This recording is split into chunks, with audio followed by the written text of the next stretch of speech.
Hey everybody, again, we recorded this video just like part one, which if you haven't seen it, click the link, where we talk about weddings, but today we're talking about Micro Four Thirds and full frame. And so if we don't talk about the S5 Mark II, just the original, now you know. So otherwise, enjoy the episode. Just pretend like we are, forgot to talk about the autofocus, and hopefully you can find something interesting with this video. All right, let's get into it.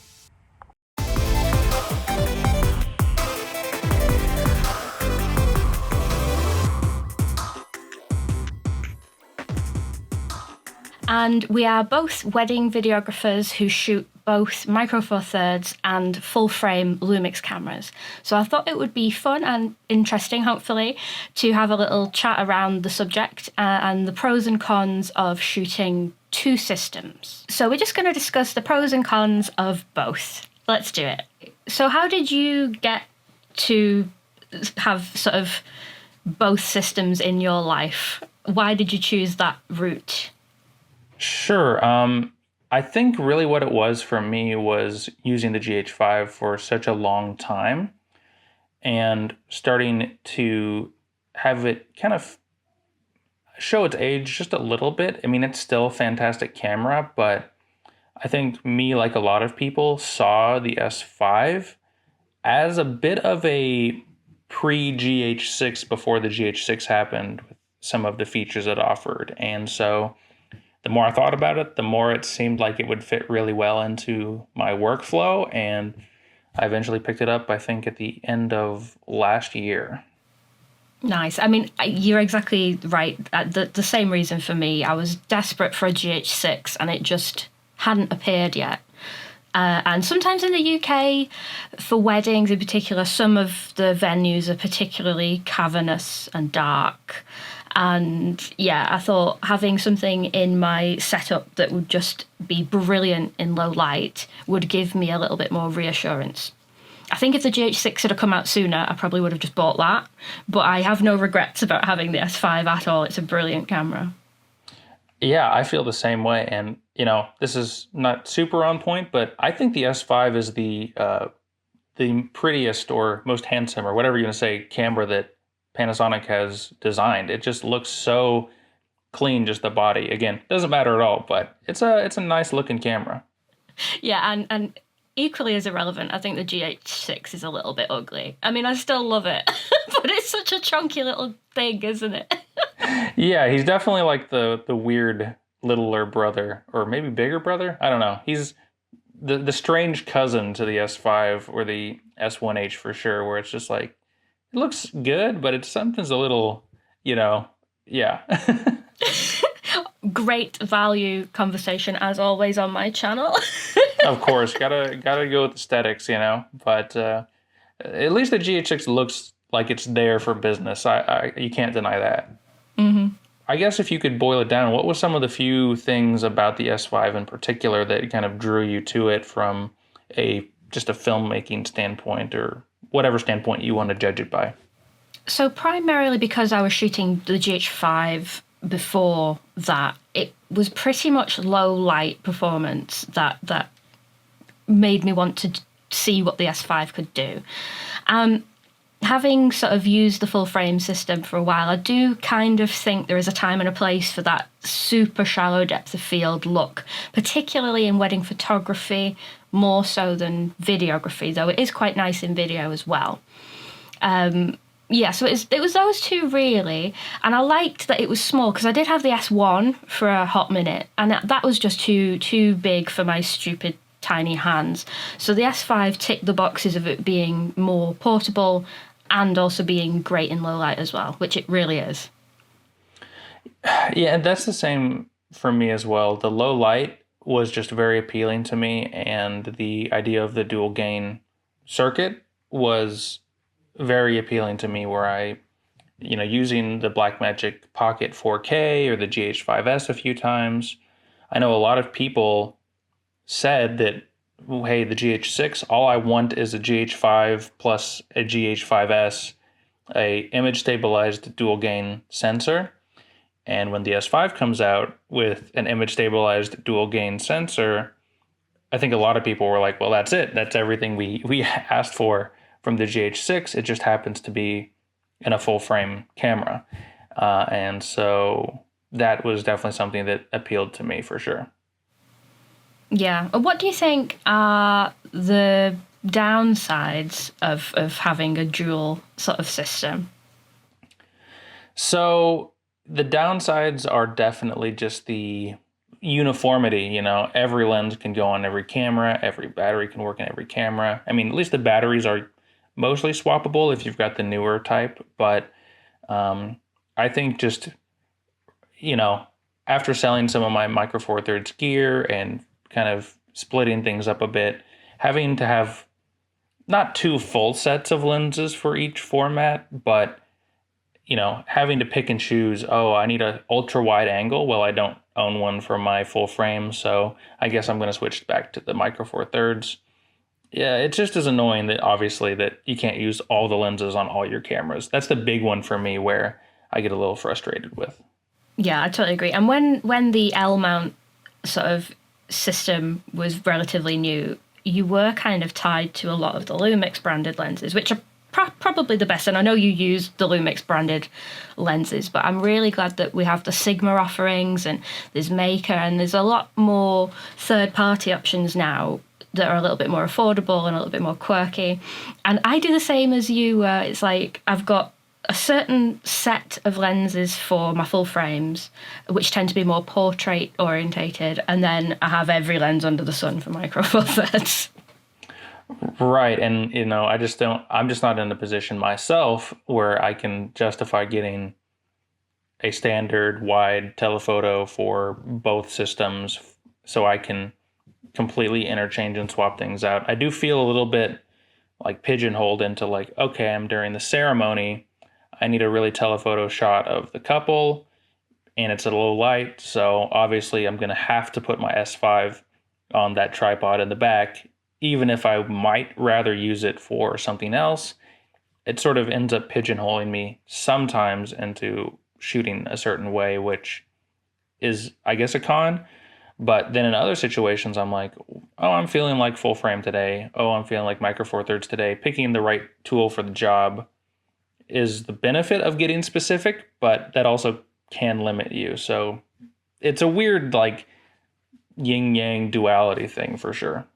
Yeah, and one thing that keeps biting me in the backside with the S5 is that it isn't unlimited recording on certain file formats.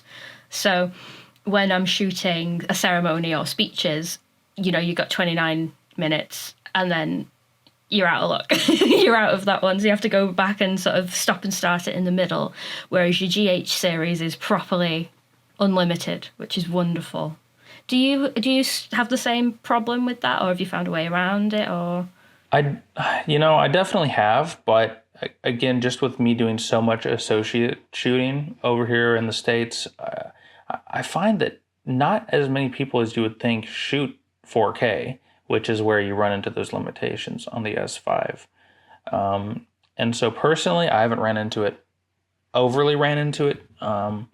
And the people I do work for that run 4K are fine switching to 8-bit for the ceremony and some longer things like that. So it hasn't come up too much for me, but it is one of those things that does annoy me just a little bit for sure. I mean, but that's just the thing is you're getting the entry-level beginner full-frame camera, quote-unquote. I mean, it has a ton of features for what it is, but you switch to the GH6, which is, people always say, it's like, oh, it's almost the same price, but it's, you know, got a smaller sensor and all this stuff. I say, yeah, but that's the top-end Micro Four Thirds camera versus the budget beginner S5, which, again, I think is a bit of a misnomer because of how powerful of a camera it is. But it's hard to compare apples to oranges and expect the S5 to have everything that the GH6 or even the GH5 would have. yeah, it's so true. Like even the advertising of the S5 always catches me off guard because I think it's such a capable professional camera.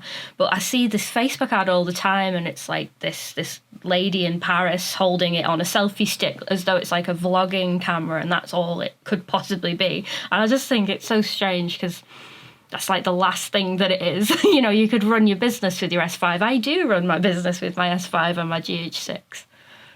And, that's the other thing. Another pro is, like you mentioned earlier, those shallow depth of field effects, things like that. It's a lot easier to get that on the S5. And even though I know me and you are both Micro Four Thirds users and we both are like, background blur, whatever, I think there's a small part of everybody who just loves how fun shooting like massively deep, like shallow depth of field is. Yeah, for sure. And I think sometimes the shallow depth of field look is really overrated. I might get crucified for saying this.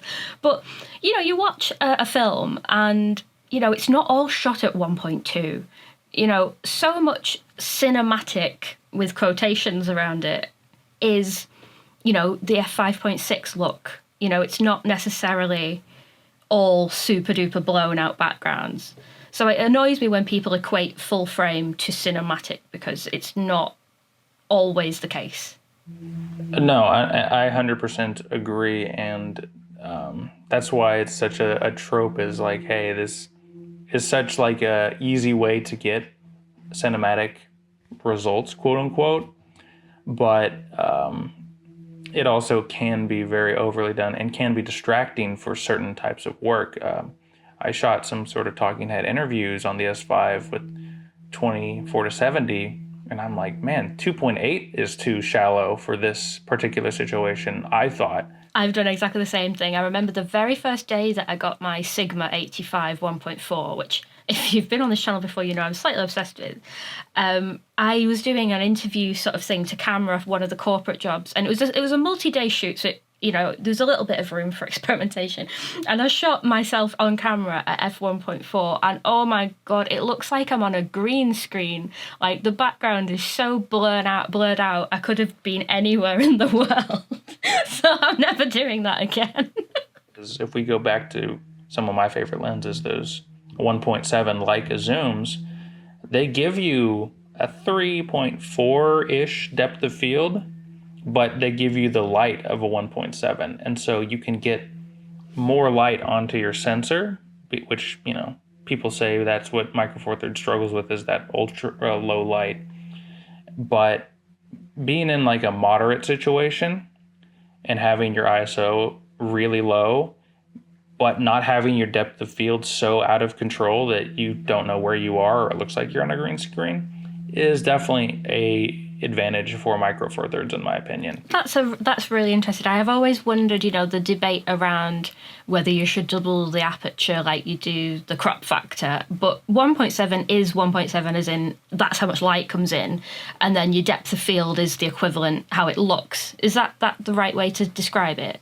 I don't think it's technically correct, but it's good how you've shorthand for it. the results you end up getting. Yeah. Because there's all this stuff of like, not to get in, this is a debate for another time, but I think it is a lot to do with just the distance between you and your subject is the real factor that's changing.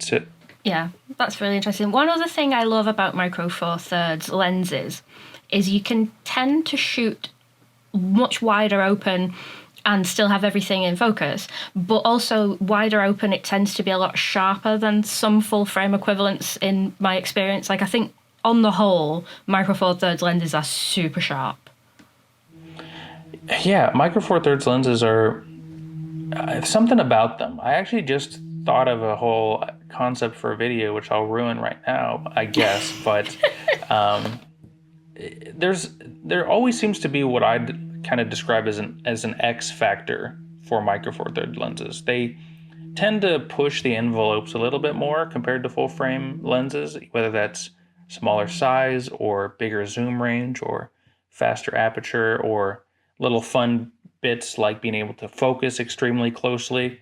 And so it seems like they go out of their way to design more unique lenses than just copying your full frame lenses and putting them on Micro Four Thirds.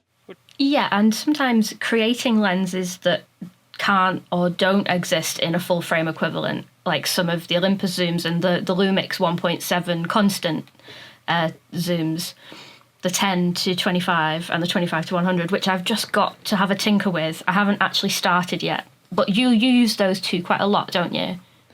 Yeah, they were. I pre-ordered the 10 to 25 as fast as I could because I just knew that can do everything.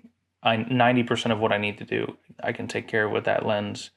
Macro stuff, photography, video, manual focus clutch, all that stuff was just like, this is a made for you. Yeah, it just does everything, and that's the versatility there.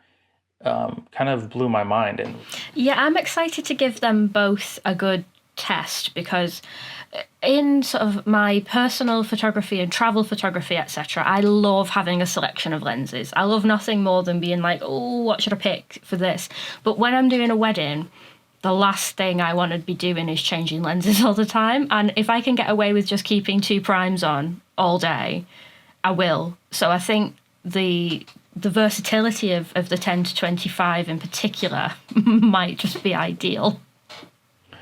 Right, because before, that lens was recently in the shop for me for a while, but in the meantime, I was really stuck on my 24 to 70 on the S5, and there was a lot of situations where I needed a 20 millimeter, and I had to swap out and get that kit lens back on there, which was fine, but it slowed me down, and I tend to be trending wider as time goes on for a lot of my work, so having a 20 to 50 is a lot more useful to me than a 24 to 70. It really is a very unique focal range, and if you work in that range a lot, I think it's the only option for you. Yeah, I'm excited to give it a proper go. It's always been on my radar for so long, but just the weight and the size of it has always put me on the edge, so I'm really excited to give it a test. But anyway, back to the topic. Mixing our systems. Hit me with some questions. What have we got?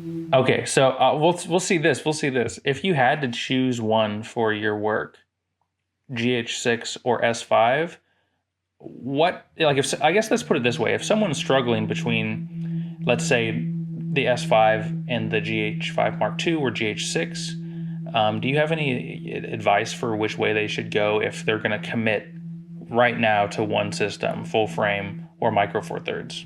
Oh, that's a good question. Right to the jugular, that one. Okay, so I would say you need to weigh up 2 things. You need to weigh up whether you are more video or more photo.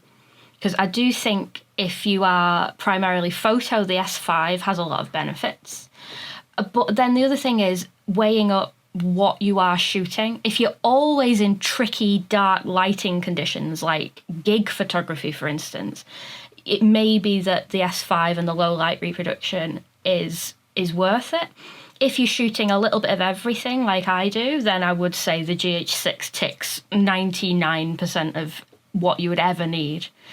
But yeah, if you're always in tricky lighting conditions and if it's more heavily towards photography, you're probably paying a lot more than you need for the GH6 if you are primarily for photography. But for video, I don't think you can get much better than the GH6. Yeah, I definitely tend to agree. The S5 and the full frame lineup from Panasonic, just in general, I think people are right. I think in terms of pure image quality, pure sharpness, pure noise reduction and dynamic range, the full frame cameras, I think, do provide the best results that you can get. That being said, they're a lot more limited in a lot of ways. I mean, the rolling shutter is worse on the full frame cameras. The processors are a little bit older. In fact, the whole S lineup of cameras is a little bit old now, coming up on 3 or 4 years maybe. But if you are like needing 60 frames, 120 frames, 240 frames in HD, and unlimited recording, all these video tools, if that stuff is more important to you, then I'd say Micro Four Thirds is best. And that's why this whole topic exists, right? Is because the S5 has the best image quality, or maybe the S1H has the best image quality that Panasonic can offer. But there's some serious drawbacks in the like the crop in 4K 60. If you need 4K 24 or 5 point whatever K 24 frames a second, there you go. But if you need anything higher than that, Micro Four Thirds is the way to go, in my opinion. Yeah, the 120p in 4K and having autofocus and being able to record the audio so you can use it as a traditional file as well. It's just so good. I've been using it a lot for the circus and aerial and fire dancing performances, and just being able to slow right down just looks so cool. And there's no crop on the sensor or anything. And I like open gate is something that I am gravitating towards more and more. And I just think, it's such a good feature to have. Yeah. Do you shoot much open gate?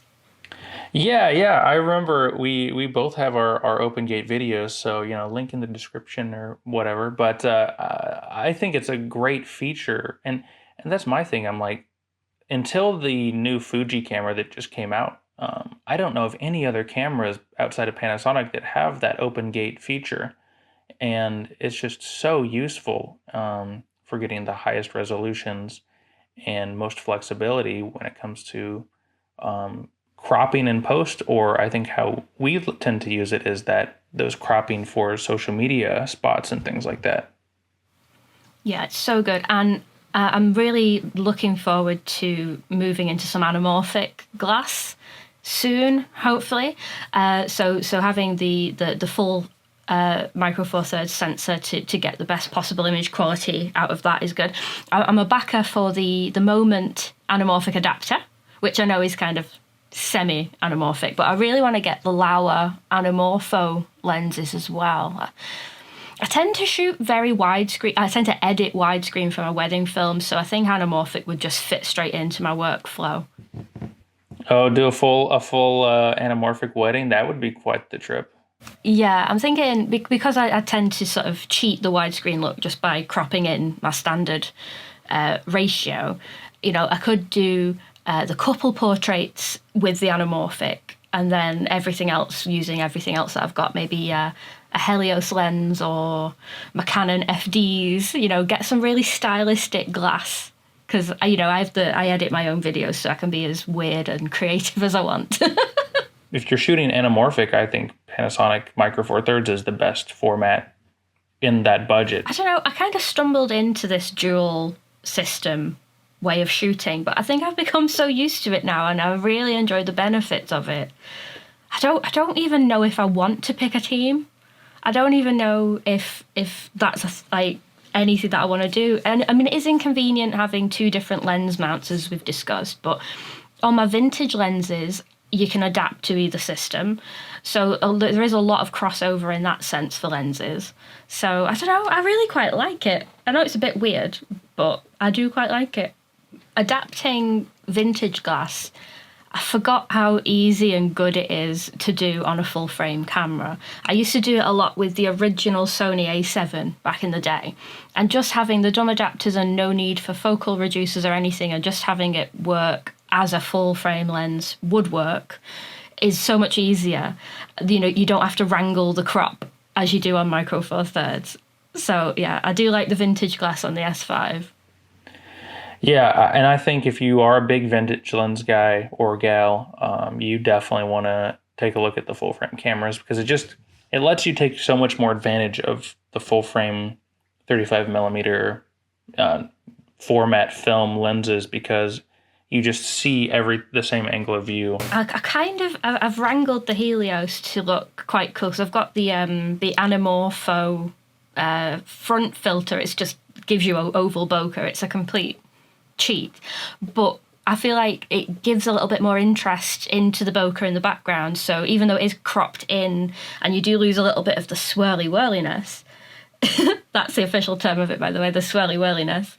If you do have the oval bokeh in the background, it does look quite intriguing, and it's a different character to that lens for sure. I really like it. So I was throwing a similar question back to you. Sure. So for your professional stuff, you've got your full frame, you've got your Micro Four Thirds. What do you pick up for your passion projects or your personal projects? It's usually the GH6 Micro Four Thirds. I have never really been let down by it, which is I just know the format so well. If I want a full frame look, I can grab a f.95 or a T1 lens and get really shallow depth of field effects. And I just always advocate for these cameras. Honestly, I've never found them lacking for anything, for film sets or weddings or corporate work. And honestly, I think if I'm making, higher end, or I guess maybe more middle end features or short films or anything, I see no reason to move off of those cameras personally. So in terms of me being inspired and going out and doing video, I would, if I had to choose one, I guess I would go with Micro Four Thirds personally. Yeah, I think it's absolutely crazy what you can achieve with. They're not cheap cameras, obviously. I'm not saying Mrs. Moneybags, but they're not like millions of pounds. The average person could save up and hopefully get like a GH5 secondhand or GH5 Mark II. But think of what you can achieve with just cameras these days. It absolutely blows my mind. It's incredible what you can do with some of these more budget-friendly cameras. I mean, even the GH6, like we talked about earlier, with the open gate, open matte. The only other camera that can do that is this Fuji HX2 or whatever that was called that just released. And after that, it's like ARRI Alexas and stuff like that. And even Blackmagic, who touts all these cinema features and cinema-friendly cameras, doesn't have a 4x3 mode, even though it's a 4x3 sensor and the Pocket 4K. So just the raw amount of features and tricks and cool things you get in these cameras impress me, And then with full frame, you're paying for that image quality, that low light. But a lot of times that translates to less features or way more money. Yeah, and we were talking about it in the previous video on your channel about my little Facebook group. This is a really weird analogy, but I find Micro Four Thirds users, when we discuss things online, it's actually like we're in the real world using our equipment, and we're too busy using our equipment to moan or critique the minutiae of every little spec. I feel like on the whole, Micro Four Thirds users are just out there enjoying the cameras and not getting bogged down with all of the specs and the brand wars. I love that my group is all photography based and people sharing experiences rather than, this one has 25.4 megapixels like you do see on some other forums. Yeah, it's just it's one of the best communities, and the people that use it just use it, and they don't have these shortcomings with it. You put them in a studio test and test charts and things like that, will they fall slightly short of their full frame counterparts, again, that are usually twice as much money? Sure, but in the real world, that gap is so narrow between all of the formats and even between companies nowadays that it's hard to get a bad camera these days, which is such a crazy time to live in. Because I remember back in the day when I thought I would be lucky if I ever got to shoot in a full HD camera instead of like 720p or something. And now we're looking at 6, 8, 12K. So it's all relative, I guess, in a way, for sure.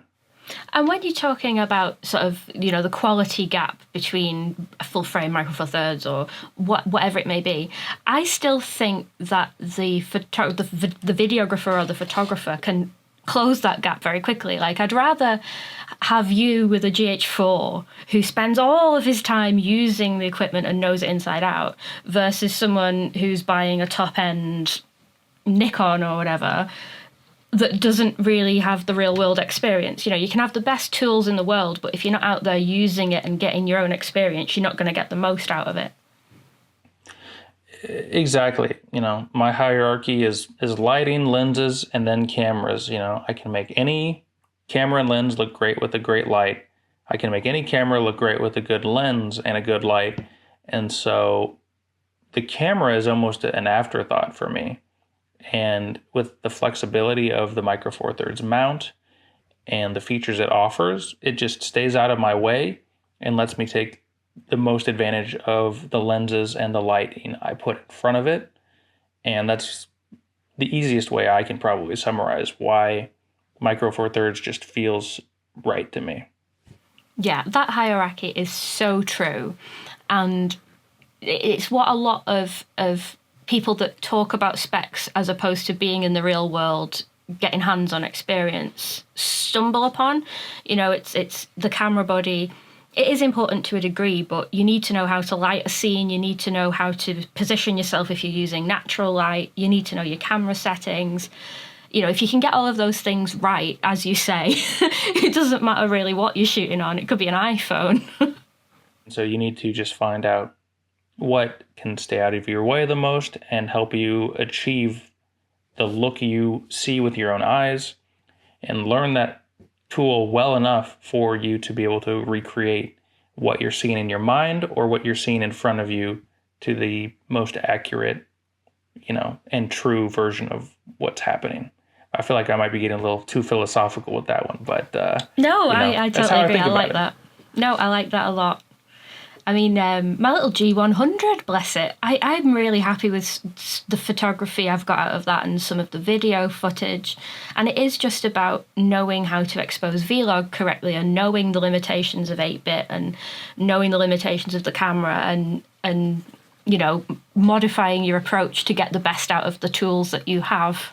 You can get great results with anything. I firmly believe that. And I tend to get a little bit bogged down in the gear on my channel, and I'm as guilty of that as anyone, but I think it's just genuinely because I'm interested in it, and particularly like the different lenses that you can get and the different effects that you can get from these pieces of equipment. It really just genuinely interests me, but I honestly, at the heart of me, don't believe you need to spend tons of money to get good results. I think when you are working for paid results, so, if you're associate shooting a wedding film, you can't rock up with your iPhone and a gimbal and hope for the best. You've got to sort of have enough equipment and enough quality for paid scenarios. But then for personal projects, you can use whatever you want to get the job done.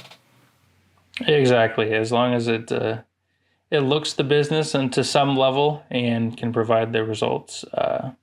That's the two biggest things. And I think you, as a creative talent, as a technical person, and as a personality that's going to be working and talking with the client, as long as all those things, your skill and your personality, put forth a confident package and solve people's problems and put their worries at ease, that's really should be your entire goal as a photographer or a videographer, is to take away stress, add value, and put in the work that you're getting hired to do. And the tools that you use to do it are inconsequential as long as you can provide those services, solve those issues, and take that stress away from a client and add that value to them, which is huge for sure. That is profound. That is damn good advice. I think you've just given us a business course worth of advice in that answer.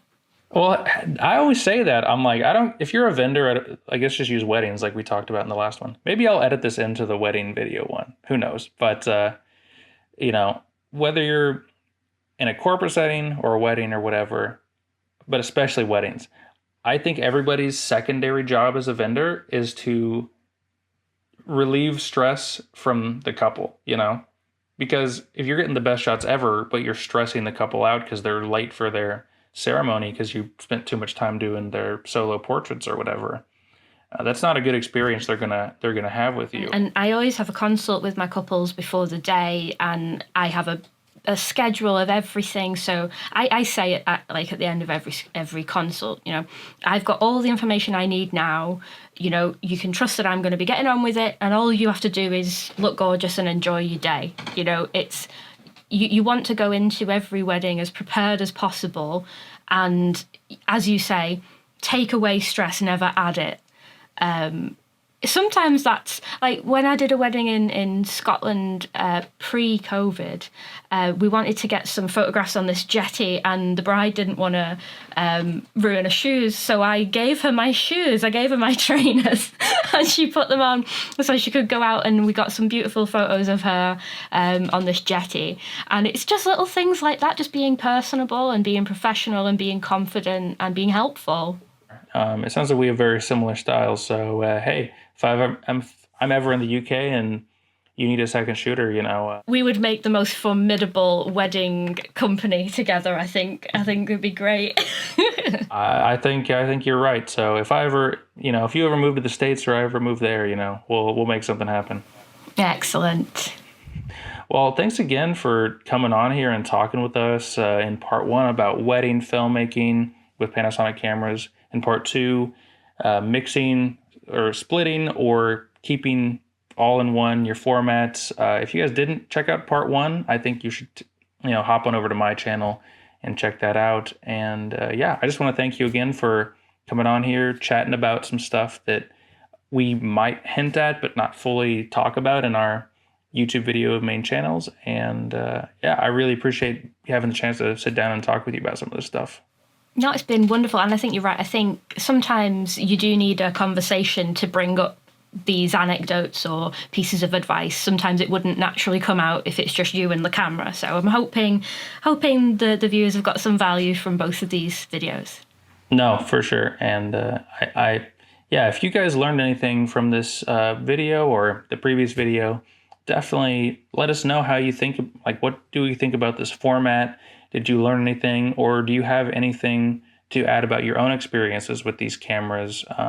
We definitely love to hear it. And I think the biggest thing me and you have in common, honestly, Emily, is the whole reason I did any of this stuff is just because the community is something I wanted to add to and get something out of it myself. And this is my sort of way of,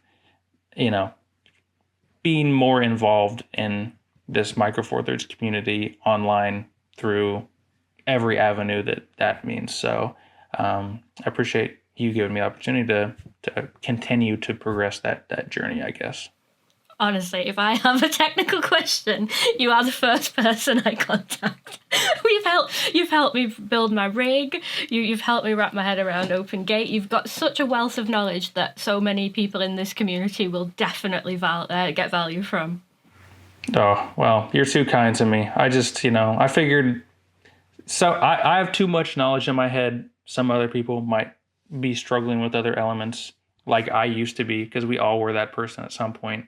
I may as well do what I can to put this stuff out there, because otherwise it's just driving me crazy. So, and I know we'd love to have you back on the show if it continues, or if any major announcements happen, or if you've got something you want to talk to, people about, or my audience about, or, we definitely can make an episode 2 happen. I'm sure we could talk for a dozen episodes about this stuff. But for now, this is where we're going to leave it, I think. Excellent. Yes, thank you very much. All right. Thanks, everybody, for watching, and we'll see you guys in the next video.